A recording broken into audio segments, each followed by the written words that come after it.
반갑습니다.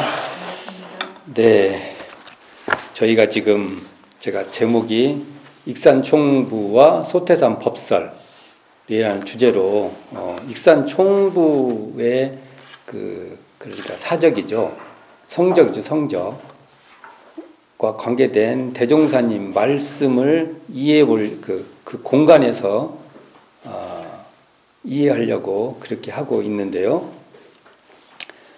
자, 오늘 나갈 내용이 공회당입니다. 그러니까 공회당, 그러니까 공회당 너무 중요하죠.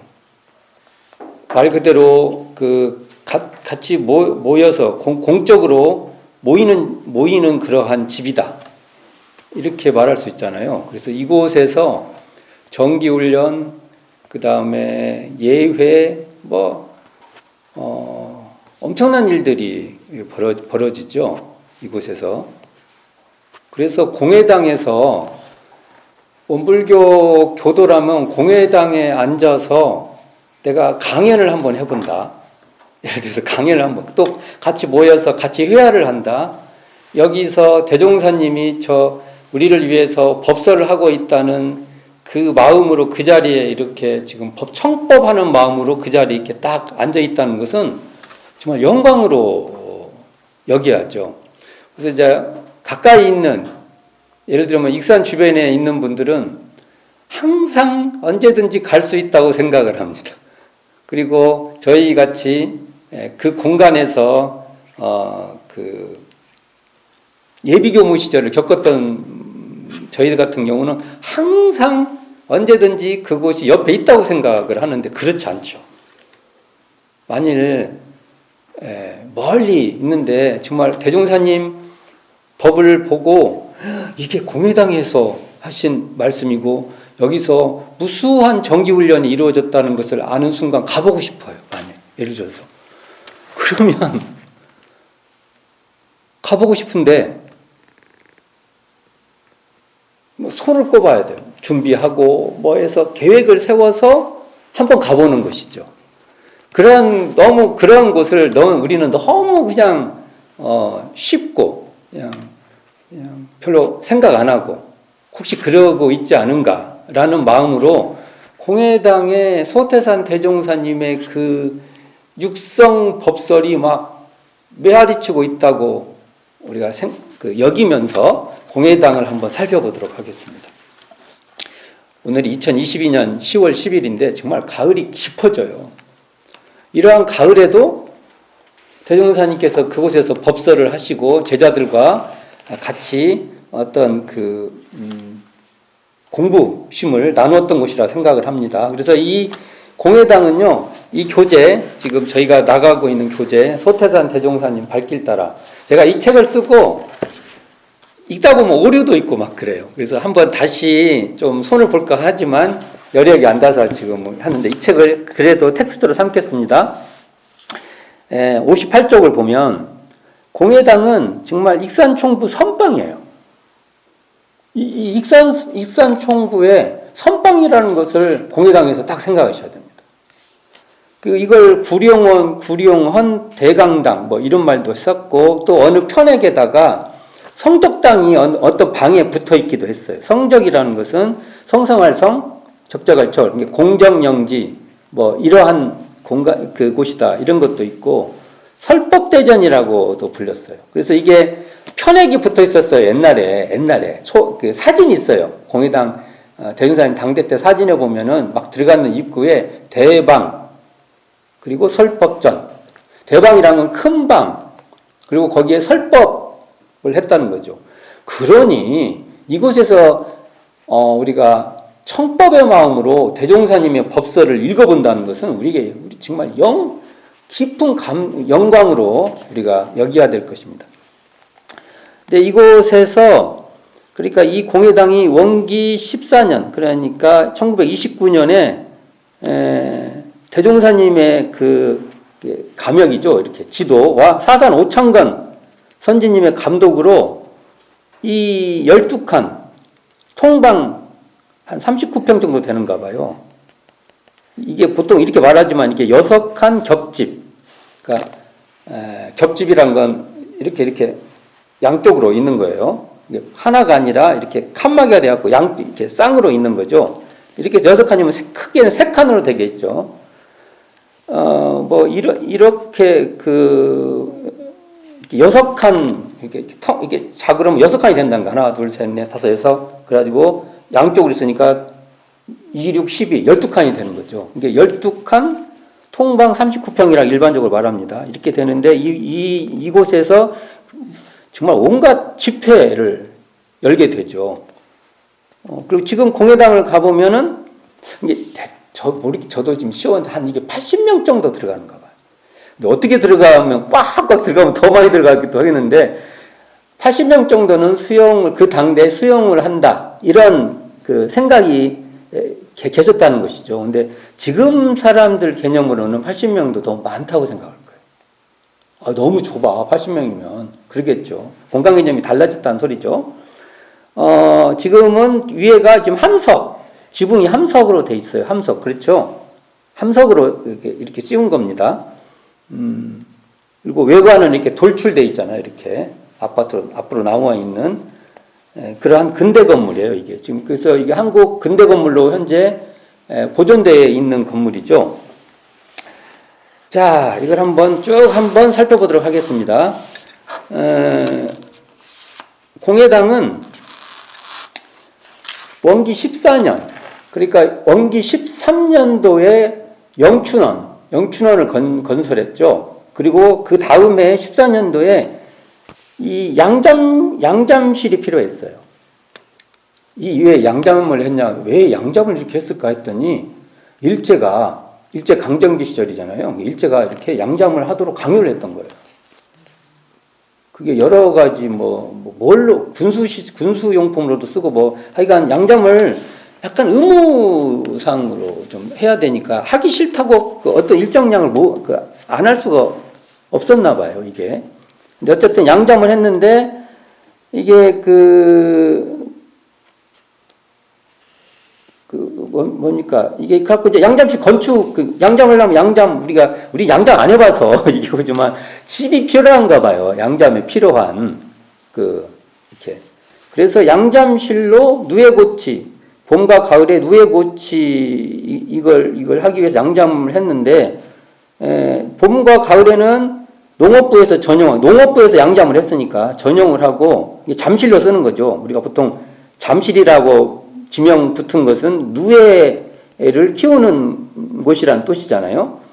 그리고 그 나머지 기간에는 대중들의 집회 장소로 사용하기로 해서 이 용도를 양잠실 겸 공회당으로 건물을 짓기로 한 거예요. 두 가지 용도로.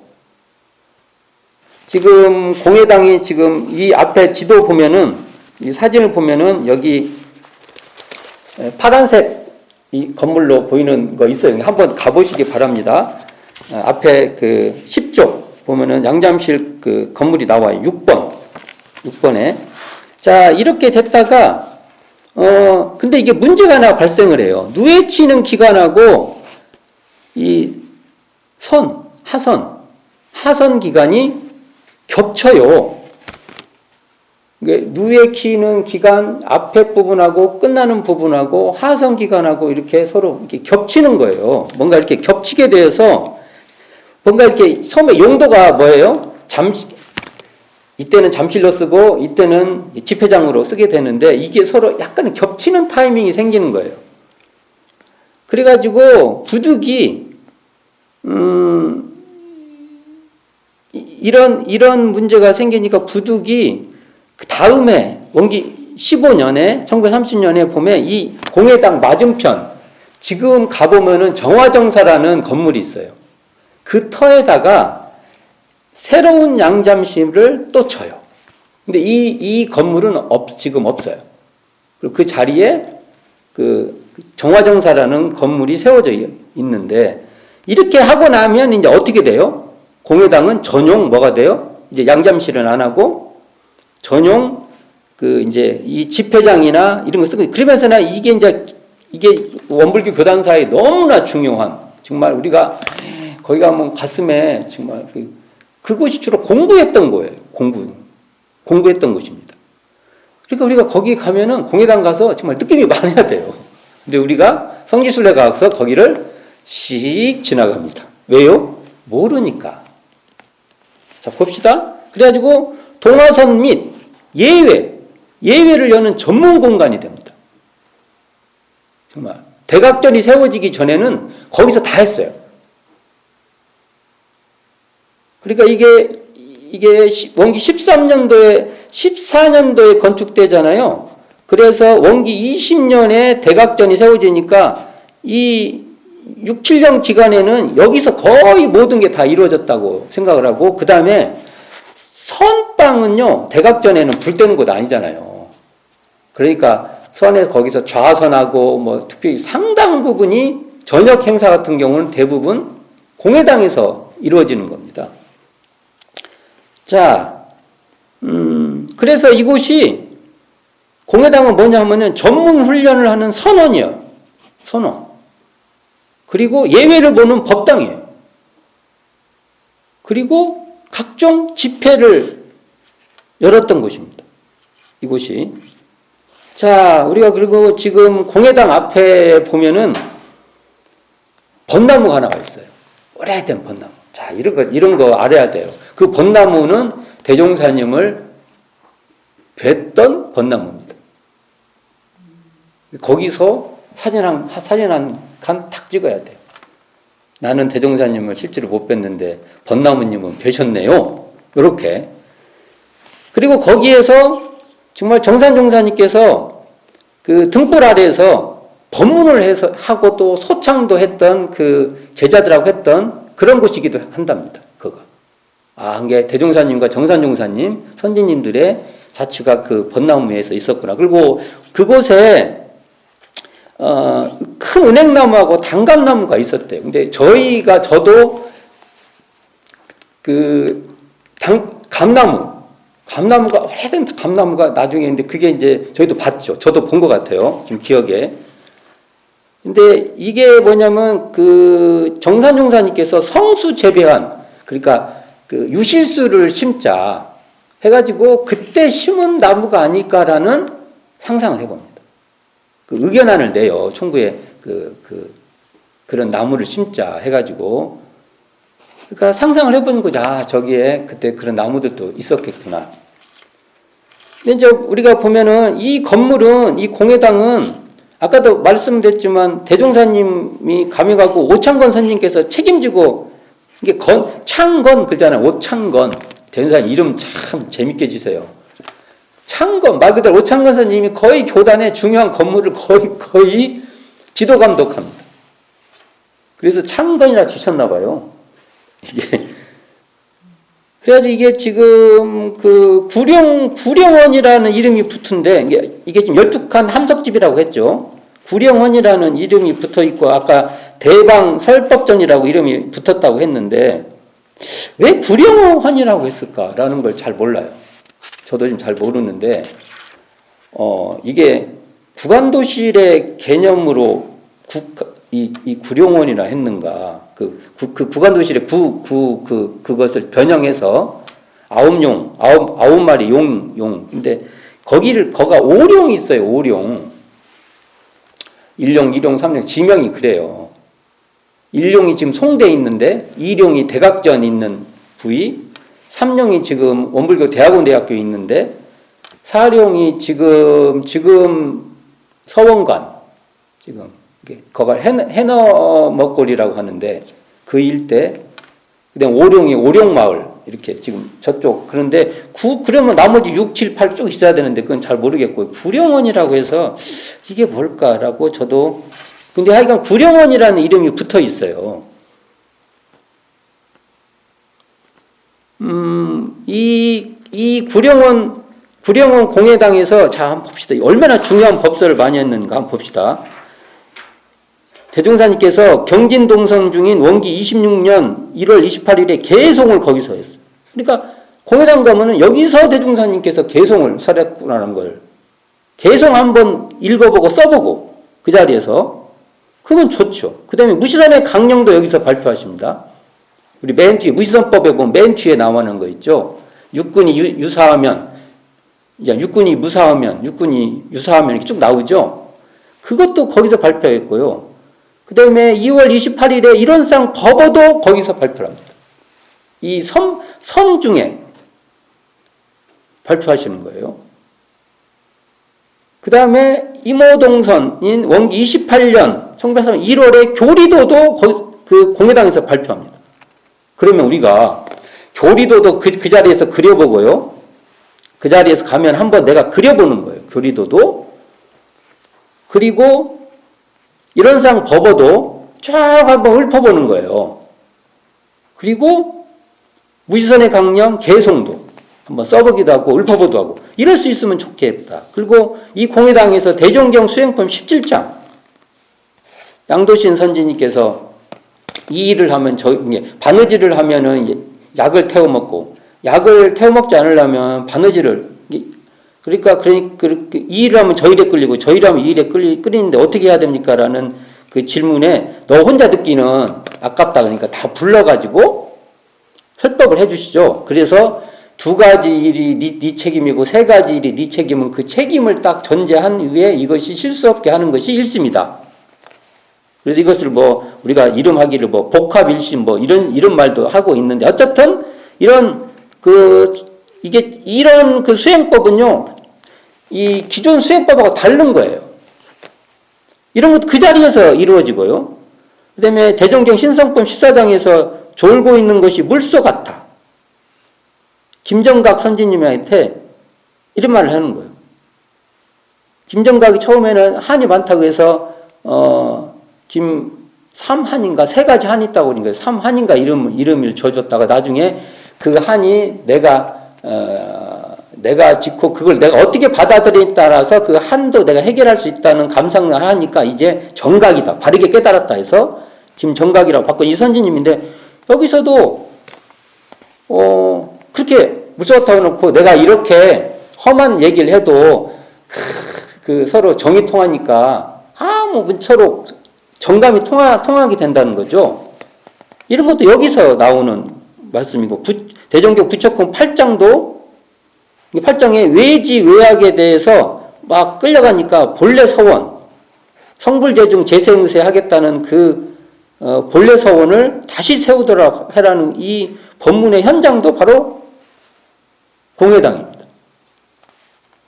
자, 이거 말고도 정말 많은데 이것은 좀 이따 다시 한번 살펴보고요. 자, 또 이 공간에 재미있는 것은요. 두산 송도성, 그 다음에 청타원 박길선, 박길선은 대종사님 맏딸이죠. 이 두 분이 신정의례에 의해서 결혼식 했던 것이에요. 갑자기 있는 옷 빨아 입고, 하고 대종사님께서 그 결혼식 그 법설로 사은 법문을 이렇게, 사은을 알고 있어요. 제가. 이렇게 해 주시는데, 그러니까 어떨 때는 결혼식 장소로도 사용했던 공간이기도 하는 거죠. 그래서 우리가 이 공회당은 동화선의 선언이요. 이게 정기훈련의 원시죠. 정기훈련이 진짜 생각해보세요. 익산총부가 어떤 것이냐 하면은 정기훈련, 상시훈련을 시행했던 곳입니다. 보여줬. 우리에게 앞으로 이렇게 해라. 특히 정기훈련을 대종사님께서 이 원기 익산총부를 세우고 익산총부가 실제로 원기 9년 말에 세워지니까 10년부터 살게 되는 거죠. 실제로는. 이 해부터 대종사님 돌아가실 때까지 36회 매년 동선 하선에서 36번을 대종사님이 하십니다. 36번.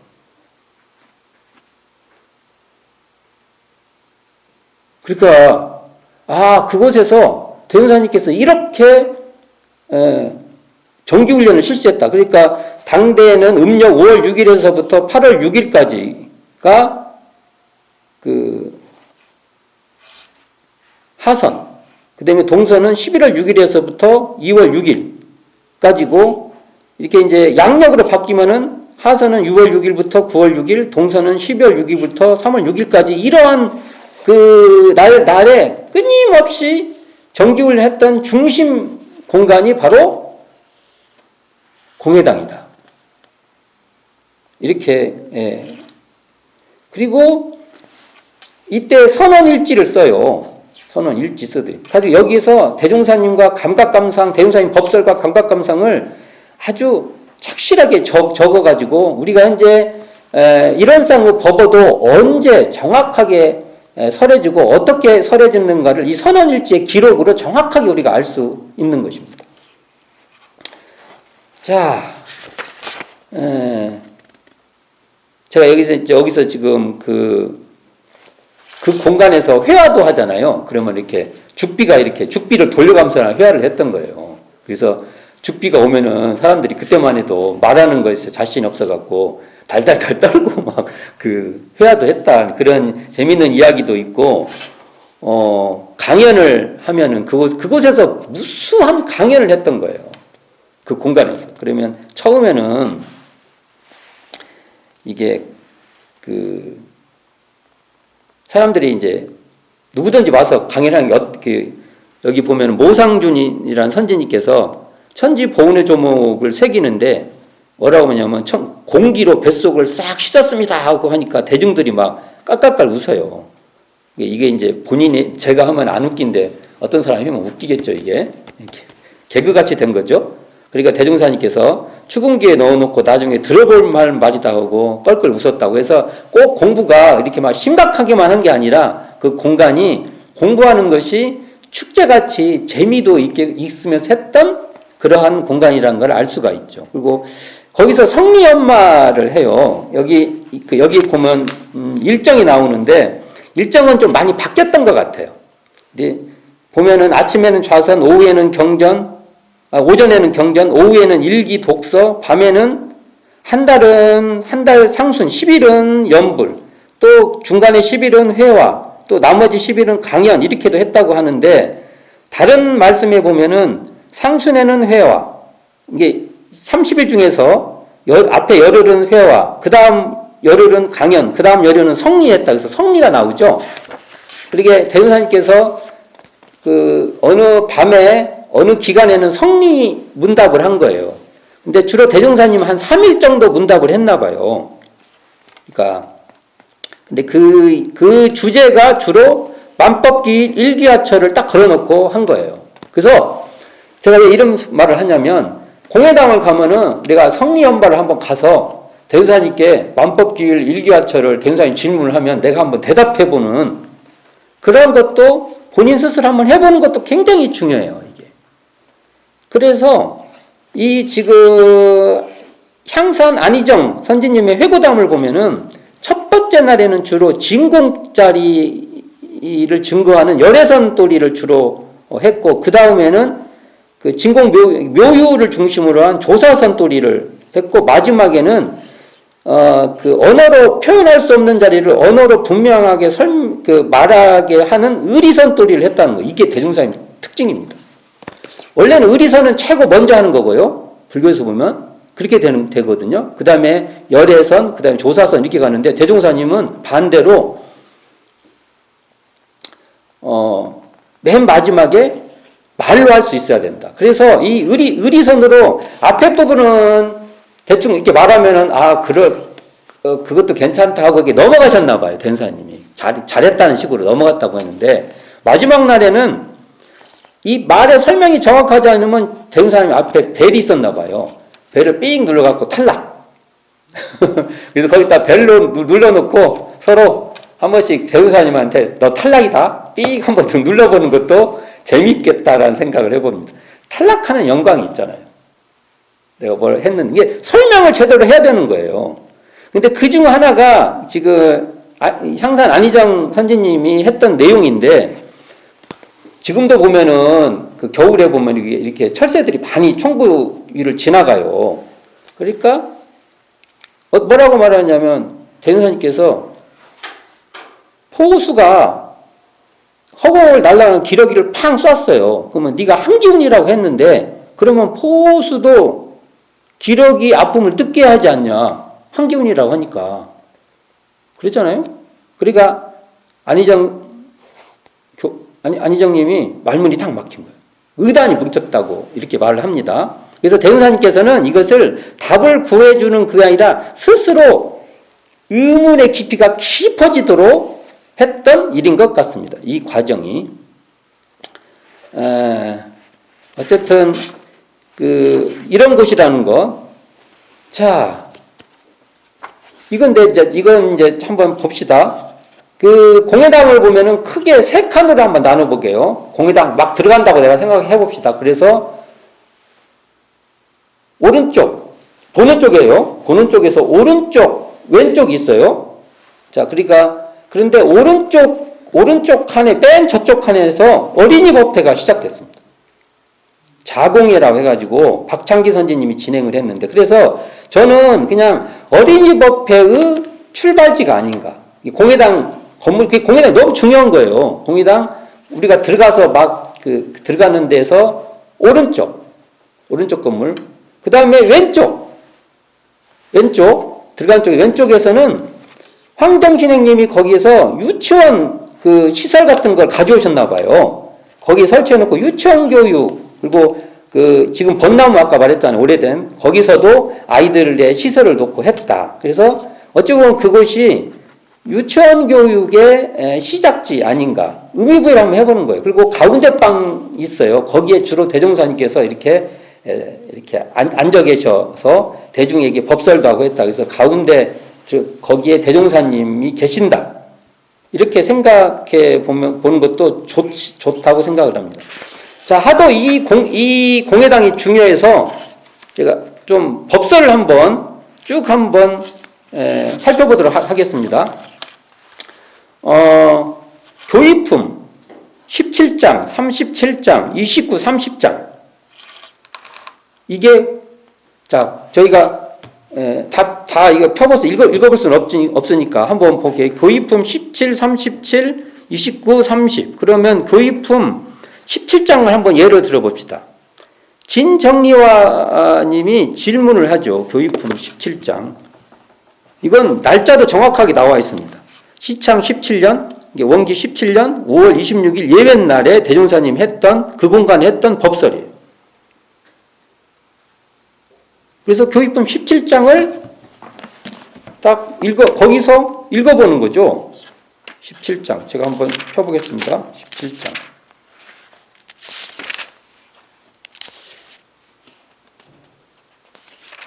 아닌데, 제가 말을 좀 잘못했습니다. 이게,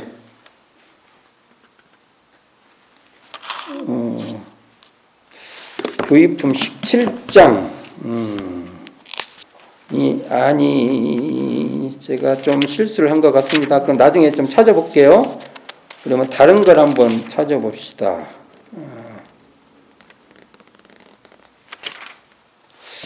자, 뭐, 더 좀 확인해 볼게요. 자, 그러면 우리가 보통, 그 다음에 수행품 13, 17, 22, 변이품 1장. 우리가 천지의 식 나오죠?